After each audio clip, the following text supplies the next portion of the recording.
जो रहता है, इसमें शिष्टाचार कहाँ से आएगा? जब अच्छे शिष्टाचार लोगों के साथ बैठेगा तभी तो शिष्टाचार आएगा। दिन रात 24 घंटे भूत प्रेत आदि के साथ रहता है, इसलिए इसमें शिष्टाचार कहाँ से?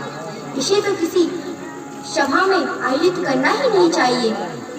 ये अशुभ है, सभ्य लोगों की सभा में इसका आगमन नहीं होना चाहिए। तो किसी ने कहा, हाँ सच है, शिव जी तो भोलेनाथ तो हमारे इतने महान हैं कि जिनका कोई त्राण करने वाला नहीं है, रक्षा करने वाला नहीं है। संसार में इसका कोई रक्षक नहीं होता, उसके रक्षक भगवान शिव होते हैं, भगवान भोलेनाथ होते हैं। भगवान भोलेनाथ उनको आश्रय देते हैं। एक बार भूत प्रेत आदि सब रोते रोते भगवान शंकर के पास आए और उनसे कहा कि प्रभु, आपने हमें जन्म ही क्यों दिया?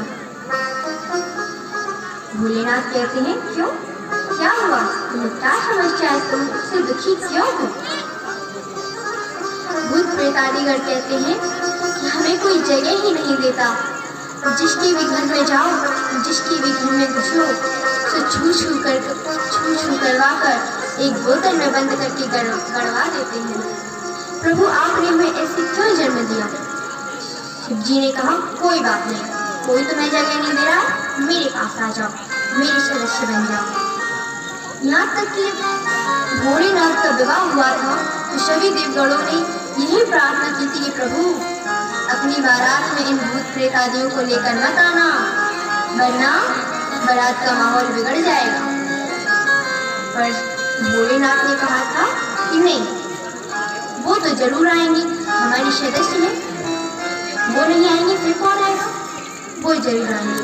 तो मजबूरन विष्णु भगवान को ये कहना पड़ा था, ठीक है, आप ले आना अपने सदस्यों को, पर आप अपनी बारात बाद में लाना, हम लोग अलग चलेंगे।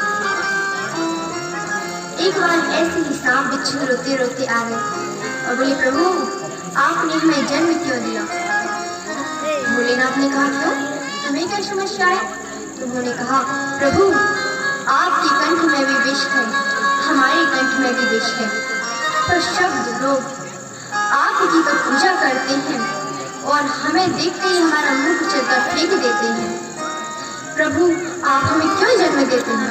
आप हमें जन्म क्यों नहीं? वीडियो बनाना बता, वीडियो बनाना कौन को बताओ। अरे वो भाले तभी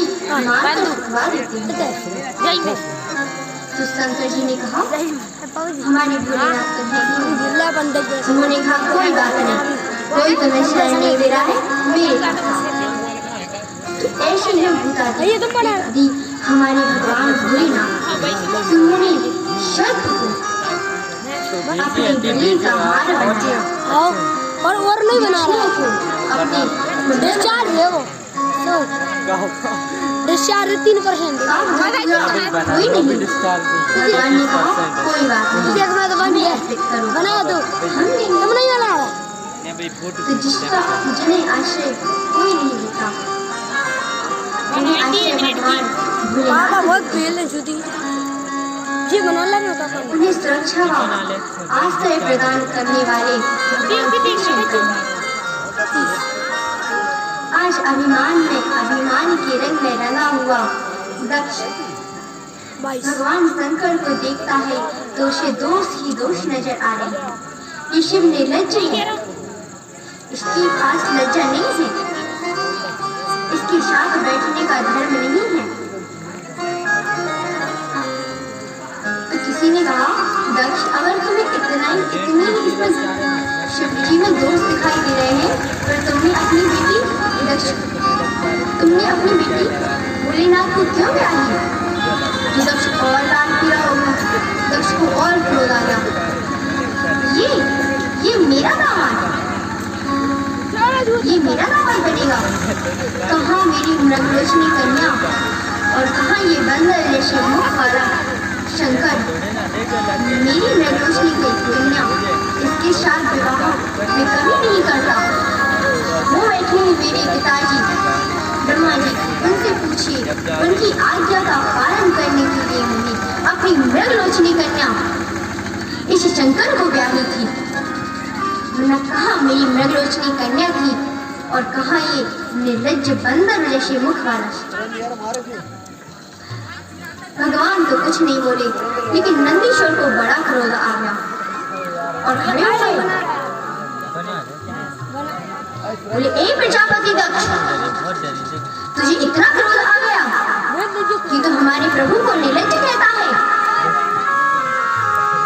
तो भगवान भोलेनाथ कहते हैं, नंदीश्वर शांत हो जाओ। नंदीश्वर कहते हैं, वाह प्रभु वाह, यहाँ आपको दक्ष गालियां देते जा रहे हैं और आप कह रहे हैं कि बैठ जाओ। भगवान भोलेनाथ कहते हैं, क्या हुआ, हमारे ससुर जी हैं, वैसे भी ससुराल में तो गालियां सबको सुननी पड़ती हैं, बस सब लोग शादी में सुनते हैं और हम शादी के बाद सुन रहे हैं। हम सुन रहे हैं, तुम भी सुन लो, शांत हो जाओ, बैठ जाओ। नंदीश्वर को अनुमति नहीं मिली, बेचारे मन मारकर रह गए और बैठ गए। अब क्या कर सकते थे जब भगवान नंदीश्वर बोले, शांत, आपकी निंदा सुनने वाले को बात का पाप लगता है। मैं आपका दोष ना देख सकता हूँ ना सुन सकता हूँ। और दक्ष का दुस्साहस बढ़ता ही चला गया। स्थिति ये आ गई कि अंततः दक्ष ने भगवान शिव को श्राप भी दे डाला। हे शंकर, मैं तुझे श्राप देता हूँ कि किसी भी यज्ञ में तुझे आयोजित नहीं किया जाएगा, तेरा भाग नहीं होगा। अब तो नंदीश्वर से रहा नहीं गया, खड़े हो गए। एक प्रजापति दक्ष, तुझे प्रजापति का दक्ष मिल गया, तुम तो इतने अभिमानी हो गए कि हमारे भोलेनाथ को निर्लज्ज कहते हो, उन्हें श्राप किया तुमने। तो प्रभु जी महाराज खड़े होते हैं, ए नंदीश्वर, तुम बैठ जाओ, ये ससुर दामाद की झगड़े में तुम क्यों बीच में आ रहे हो? उन्होंने तो श्राप दे ही दिया है, हम भी श्राप देते हैं कि शिव के सभी गण पाखंडी हो जाएं। नंदीश्वर कहते हैं, ए बड़े बाबा, तुमने पागल समझ रखा है हमें, हम भी श्राप देते हैं कि तुम जैसे मंचता ब्राह्मण भिखमंगा हो जाए। शिव जी ने मन ही मन सोचा कि ये स्वागत समारोह चल रहा है या श्राप समारोह, जो है एक दूसरे को श्राप ही दिए जा रहे हैं। भगवान भोलेनाथ ने सोचा कि सब हमारे कारण हो रहा है, इसलिए हमें यहाँ से गुजर आना चाहिए। जब हम ही नहीं रहेंगे तो फिर ये झगड़ा सब शांत हो जाएगा। भगवान शंकर अपने सभी गणों को शांत करते हैं और कहते हैं, चलो अपने अपने घर चलो। और भगवान भोलेनाथ अपने सभी गणों को शांत करके कैलाश पर्वत को चले गए। शिव के गण और शिव के सभी शांत थे, पर दक्ष का क्रोध अभी तक शांत नहीं हुआ था, वह अभी भी क्रोध की दवा नहीं था।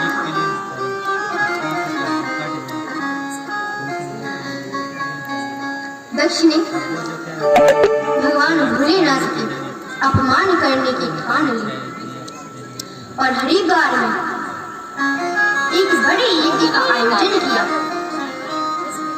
बहुत बड़ा विशाल यज्ञ, जिसमें छोटे से छोटे देवता का अलग अलग भाग था, लेकिन उसने शिव जी को कोई भाग नहीं दिया था और ना ही शिव जी को निमंत्रित किया था। कोई पत्र, कोई चिट्ठी नहीं वहां पर। लेकिन भोलेनाथ को क्या, वो तो अपनी कैलाश पर ही आनंद कर रहे थे। उस दिन सवेरे से ही विमानों की झड़ी लग रही। शक्ति भैया ने देखा कि आज सवेरे से ही विमानों की झड़ी लग रही है, एक के बाद एक, समाप्ति नहीं होता। क्या बात है, कुंभ का दुष्वार प्रतिवर्ष है नहीं, फिर ये सब लोग कहाँ जा रहे हैं? ये सब हरिद्वार की तरफ क्यों जा रहे हैं? एक विमान में दीवांगनाएं जा रही थी, तो सती भैया ने पूछा, अरे बहन कहाँ जा रही हो? तो दीवांगना ने कहा, बहन सती तुम जहाँ बैठी हो वहाँ हरिद्वार तुम्हारे पिताजी ने इतना बड़ा यज्ञ आयोजित किया है और तुम अभी तक ससुराल में बैठी हो। तुम्हें तो कब से अपने मायके पहुंच जाना चाहिए था। सती माता बहुत प्रसन्न हो जाती है और कहती है अच्छा ठीक है तुम चलो, मैं अभी आती हूँ। मैं अभी तैयार होकर आती हूँ, तुम लोग चलो। देवांगनाएं चली गई। अब सती मैया ने मन ही मन सोचा कि पिताजी की तो मैं सबसे लाडली हूँ। पिताजी ने इतना बड़ा विशाल यज्ञ आयोजित किया है और मुझे चिट्ठी नहीं भेजी, कोई पत्री कोई चिट्ठी नहीं। अब उन्होंने सोचा ये तो वहां पर जाकर ही पता चलेगा, पर मेरे भोलेनाथ बिना निमंत्रण के नहीं जाएंगे, क्या करें। सोचती हैं तो सोचा चलो जाकर एक बार प्रश्न जरूर करती हूँ, शायद मान जाए। और सती माता भोलेनाथ के पास जाती है। भोलेनाथ अपनी समाधि में लेटे अपने भगवान को याद करते। सती माँ ने कुछ नहीं कहा और जाकर प्रभु के चरण दबाने लगी। अब भगवान भोलेनाथ ने पूछा देवी क्या बात है, आप आज अचानक से चरण दबाने आए। सती मैया ने कहा प्रभु उसमें क्या है, हम पतिव्रताओं का